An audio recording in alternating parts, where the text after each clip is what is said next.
وہ کالے کلوٹے بلال، جن کے بارے میں بخاری کی حدیث کے الفاظ ہے کلہما، کوئلہ پھر بھی کچھ چمک ہوتی ہے، کوئلے میں پھر بھی کچھ سفید پن ہوگا،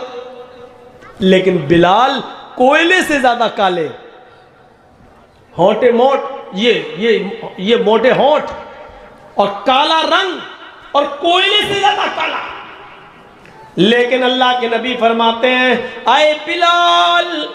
ایسا کون سا عمل کرتے ہو کہ میں نے تمہیں جنت جب مجھے دکھائی دی تو میں نے جنت کے اندر تمہارے جوتوں کی آواز سنی، یعنی اللہ نے مجھے بتا دیا بلال سے میں اتنی محبت کرتا ہوں کہ بلال کو جنت دے کر رہوں گا۔ اتنا کہنا تھا، اس مسجد میں بڑے بڑے امیر، بڑے بڑے مہاجن، بڑے بڑے ساہوکار، بڑے بڑے چودھری اور سرمایہ کار اور پیسے والے لوگ بیٹھے ہوئے تھے، چیخ پڑے اے بلال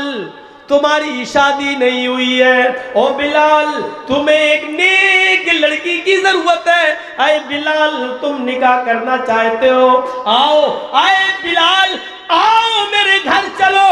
میری چاند جیسی خوبصورت بیٹی ہے، آؤ میرے گھر چلو، پانی لے کر وہ تمہارے سامنے آئے گی، ایک نظر تم میری بیٹی پہ ڈال لو، اس کا چہرہ دیکھ لو، اس کے ہاتھ کی ہتھیلی دیکھ لو، اے بلال اگر میری بیٹی تمہیں پسند آ جائے تو میں اپنی بیٹی کا نکاح تمہارے ساتھ کرنے کو تیار ہوں۔ اے بلال اللہ کے رسول نے تمہیں جنتی کہا ہے، اگر تمہارے ساتھ میری بیٹی بیاہ دی جائے، تمہارے ساتھ میں اپنی بیٹی کا نکاح کر دوں تو میری بیٹی بھی تمہاری صحبت میں نیک عمل کرنے والی ہو جائے گی اور وہ بھی جنت کی حقدار ہو جائے گی، اور دیندار لڑکے سے شادی کرنے کی وجہ سے شاید اللہ میری بھی بخشش کر دے، اللہ میری بھی مغفرت فرما دے۔ میرے بھائیوں، جیسے اللہ کے نبی نے یہ کہا کہ بلال میں نے تمہارے جوتوں کی آواز جنت میں سنی ہے،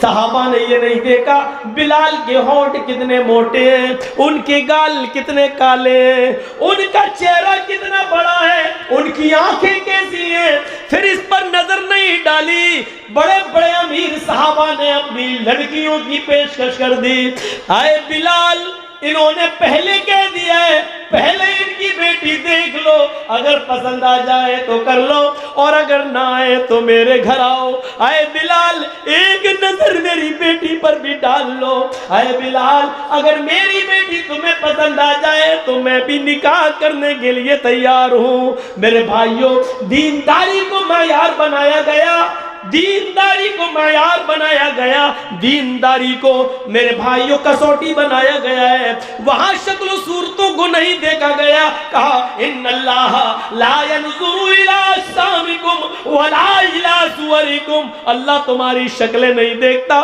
اللہ تمہارے جسموں کو، شریر کو نہیں دیکھتا، اللہ تو تمہارے تقوی کو دیکھتا ہے، تمہارے دلوں کو دیکھتا ہے۔ یہ بلال تھے، یہ بلال۔ میرے بھائیوں، اسی طریقے سے ایک انصاری لڑکی کی طرف ایک صحابی کو بھیجا گیا، کہا اللہ کے نبی نے جاؤ تمہاری شادی نہیں ہوئی ہے، کہا نہیں، تم فلاں فلاں گھر پہ جاؤ، وہاں ایک انصاری کی لڑکی رہتی ہے، ایک نظر اس کو دیکھ لو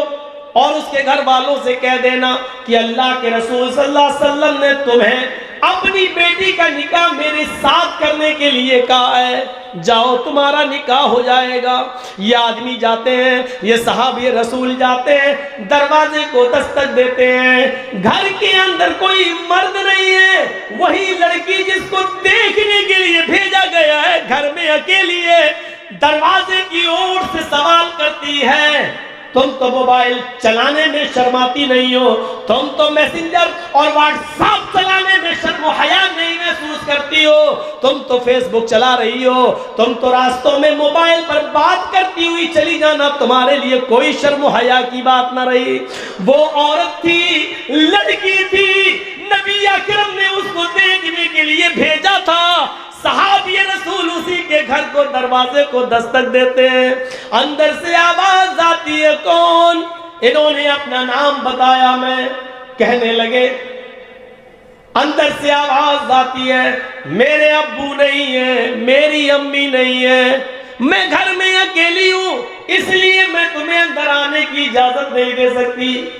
لیکن یہ تو بتاؤ تمہیں آنا کیسے ہوا، کس مقصد سے آئے ہو؟ کہنے لگے یہ صحابی رسول اللہ کے نبی صلی اللہ علیہ وسلم نے تمہارے باپ کے پاس مجھے یہ پیغام دے کر بھیجا ہے کہ ان کی ایک بیٹی ہے۔ کہا میں ہی ان کی بیٹی ہوں۔ کہا مجھے اللہ کے نبی نے اس لیے بھیجا ہے کہ میں ان کی بیٹی کو ایک نظر دیکھ لوں، اور اس لیے بھیجا ہے کہ میں تمہارے باپ سے یہ کہوں کہ اللہ کے رسول نے تمہیں اپنی بیٹی کا نکاح میرے ساتھ کرنے کا حکم دیا ہے۔ اس بیٹی نے گھر کے اندر سے آواز آتی ہے تمہیں قسم میں اس رب کی عزت و جلال کی جس کے ہاتھ میں میری جان ہے اور تمہاری جان ہے، اگر تمہیں جناب محمد رسول اللہ نے حکم دے کر بھیجا ہے اور یہ کہا ہے کہ اس گھر میں ایک لڑکی ہے اس کو دیکھ لو، تو میں اپنے گھر کے دروازے کھول دیتی ہوں اور دروازے پر کھڑی ہو کر صرف اپنی شکل تمہیں دکھا دیتی ہوں، تم ایک نظر مجھے دیکھ لو اور پھر جو کام تمہیں میرے باپ سے کہنا ہے، نبی کا فرمان سنانا ہے، وہ سنا دینا، میں دروازہ بند کر دوں گی۔ اس نے کہا اے فلاں کے باپ کی بیٹی، میں قسم کھا کر کہتا ہوں اللہ کے عزت و جلال کی کہ اللہ کے نبی نے مجھے تمہیں دیکھنے کے لیے بھیجا ہے۔ اس نے دروازہ کھول دیا،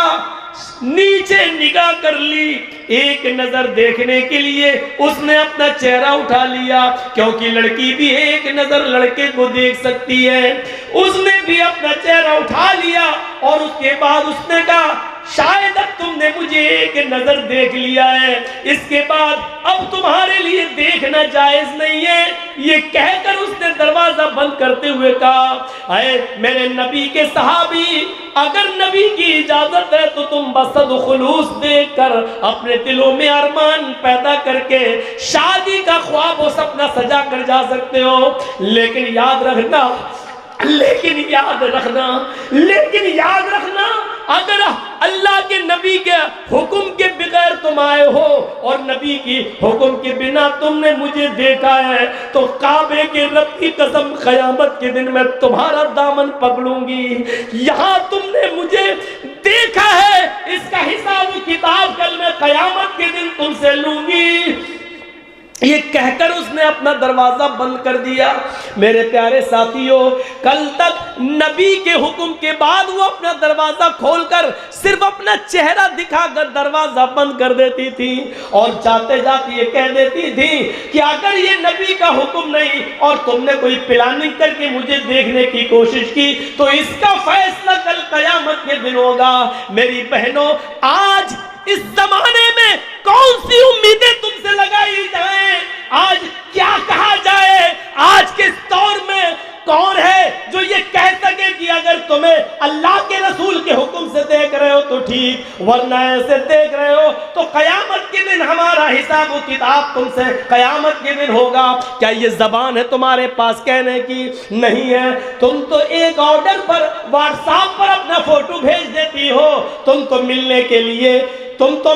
کے لیے ایکسیبیشن، نمائش، یہاں تک کہ جلسوں کے اندر بھی چھپ چھپا کر ملنے کے وعدے موبائلوں پہ کر لیتی ہو۔ میری بہنوں، قیامت کے دن ہم کیا جواب دیں گے؟ کیا ہمیں مرنا نہیں ہے؟ کیا ہمیں اللہ کے سامنے نہیں آنا ہے؟ کیا حساب و کتاب ہمیں نہیں دینا ہے؟ کیا زندگی بھر ہمیں اسی دنیا میں رہنا ہے؟ کیا ہم نے یہ سوچ رکھا ہے؟ ہم غور تو کریں، کیا ہم اس دنیا میں ہمیشہ ہمیش کے لیے آئے ہیں؟ ہم اپنا حساب و کتاب کے خود ذمہ دار ہیں۔ قیامت کے دن ہر انسان کو اپنا حساب و کتاب دینا ہوگا۔ لا تزر وازرۃ وزر اخری، قیامت کے دن کوئی دوسرے کا بوجھ نہیں اٹھائے گا، سب اپنا اپنا بوجھ اٹھائیں گے۔ اس جملے پر غور کرو، اگر اللہ کے رسول کی اجازت ہے تو ٹھیک، ورنہ یاد رکھنا میری شکل، میرا چہرہ، میری آنکھ، میرے ہونٹ، میرے گال، میری پیشانی، میرے سر کے بال تمہارے لیے دیکھنا حرام ہے، اور قیامت کے دن میں تم سے اس کا حساب لوں گی، تمہارا گریبان پکڑوں گی۔ میرے بھائیوں، اپنے ہونے والے شوہر کے سامنے جس کے لیے تم حلال ہونے جا رہی ہو اور جس کے لیے پوری زندگی تم اس کی زندگی بننے جا رہی ہو، شادی سے پہلے اس کو بھی ایک نظر کے بعد دوبارہ دیکھنا جائز نہیں ہے۔ تو اوروں کے سامنے ہمارا آنا جانا، بیٹھنا، بات کرنا، گپے شپے کرنا اور وعدے کرنا اور ہوٹلوں میں بیٹھ کے چائے پینا، یہ کہاں سے جائز ہو جائے گا؟ اتنی سی عقل اگر ہمیں آ جائے تو ہم سمجھ لیں، جس کے ساتھ میرا رشتہ ہو رہا ہے اور جس کو میں ایک نظر دیکھنے جا رہا ہوں کہ یہ میری بیوی بنے گی زندگی بھر کے لیے، اس لڑکی کے لیے بھی جائز نہیں ہے کہ ایک نظر مجھے دیکھنے کے بعد اور میں اس کو ایک نظر دیکھنے کے بعد پھر شادی تک اس کو دیکھوں۔ جب دوبارہ اس کو دیکھنے کی اجازت نہیں ہے، اس کو جو میری بیوی بننے جا رہی ہے، اس کو جو میرا شوہر بننے جا رہا ہے، تو پھر غیروں کے سامنے آنے کی اجازت کیسے ہو سکتی ہے؟ اتنی سی بات اگر ہم سمجھ لیں تو سب معاملہ ختم۔ اللہ شکل و صورتوں کو نہیں دیکھتا۔ یاد ہے آپ کو